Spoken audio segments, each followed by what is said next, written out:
कुछ कहता हूँ कि सोनी लियोन के साथ पवन सिंह का फोटो होता कि लॉलीपॉप 2 का होता। तारा बाप दिले बारे 5 करोड़ रुपया बा उनके सोनी लियोन के। बताओ 5 करोड़ का तो सोनी लियोन के दिया गया है, मतलब सूत्रों के अनुसार का तो गूगल पर सर्च करके देखे हैं।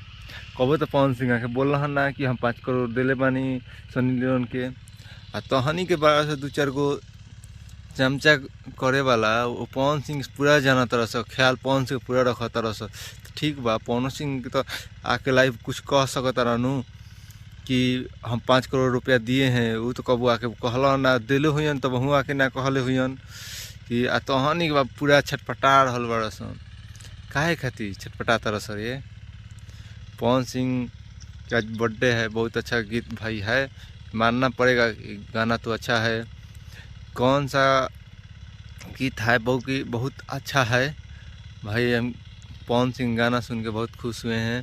पवन सिंह का आज जन्मदिन है, बहुत बहुत हैप्पी बर्थडे पवन जी। नमस्ते प्रणाम, आप लोग कैसे हैं? आज पवन जी का बर्थडे है। लाइक और कमेंट जरूर कीजिएगा।